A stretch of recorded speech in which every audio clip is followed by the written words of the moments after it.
শাহান ছিল একটি ছোট শহরের একজন তরুণ, যার হৃদয় ছিল আল্লাহর প্রতি গভীর বিশ্বাসে পূর্ণ।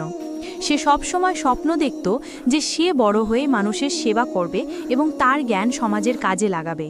সে জানত জ্ঞান অর্জন করা একটি গুরুত্বপূর্ণ ইবাদত। শাহান কঠোর পরিশ্রম করে পড়াশোনা করত, কিন্তু তার পরিবার ছিল খুবই দরিদ্র। একবার তার পরীক্ষার ফি জোগাড় করা কঠিন হয়ে পড়ল।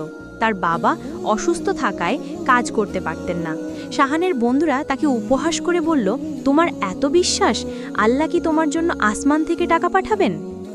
শাহান তখন হতাশ না হয়ে ধৈর্য ধরল। সে আল্লাহর কাছে 2 হাত তুলে দোয়া করল, হে আল্লাহ, আমি জানি আপনি ধৈর্যশীলদের ভালোবাসেন।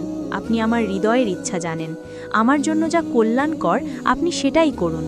দোয়া করে শাহান বাজারে একটি ছোট কাজ খুঁজে নিল, যাতে অন্তত কিছু টাকা সে জোগাড় করতে পারে। সে সিদ্ধান্ত নিল আল্লাহর ওপর ভরসা রেখে সে তার চেষ্টা চালিয়ে যাবে।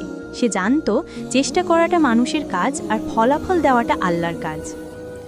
একদিন কাজ শেষে ক্লান্ত শাহান বাড়ি ফিরছিল। পথে সে দেখল একজন বৃদ্ধ মহিলা তার বাজারের ব্যাগ নিয়ে চলতে কষ্ট পাচ্ছেন।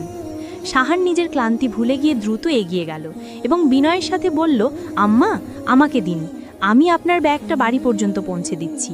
বৃদ্ধ মহিলাটি খুব খুশি হলেন এবং কৃতজ্ঞতার সাথে শাহানের জন্য অনেক দোয়া করলেন। পরের দিন সকালে অপ্রত্যাশিতভাবে এক ব্যক্তি শাহানের বাড়িতে এলেন। তিনি জানালেন যে তিনি গত রাতে যে বৃদ্ধ মহিলাটিকে সাহায্য করেছিলেন, তিনি আসলে শহরের এক ধনী এবং দয়ালু শিক্ষাবিদের মা। বৃদ্ধা তার ছেলেকে শাহানের সততা ও বিনয়ের কথা বলেছিলেন। শিক্ষাবিদ শাহানের সাথে দেখা করে মুগ্ধ হলেন এবং বললেন, তোমার ভালো কাজই তোমাকে আমার কাছে নিয়ে এসেছে। আমি তোমার সব পরীক্ষার খরচ দেব আর তুমি আমার কাছে থেকে পড়াশোনা করবে। শাহানের চোখ আনন্দে ভিজে গেল। আল্লাহ তাকে সাহায্য করেছেন, তবে তা আসমান থেকে টাকা দিয়ে নয়, বরং তার ছোট্ট একটি ভালো কাজের মাধ্যমে।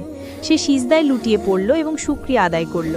শাহান সেই দিন থেকে আরও ভালোভাবে শিখেছিল যে ঈমানের পরীক্ষা আসে অভাবের রূপে, আর সেই পরীক্ষায় যারা ধৈর্য ধরে এবং সৎ কাজ করে, আল্লাহ অবশ্যই তাদের জন্য পথ খুলে দেন।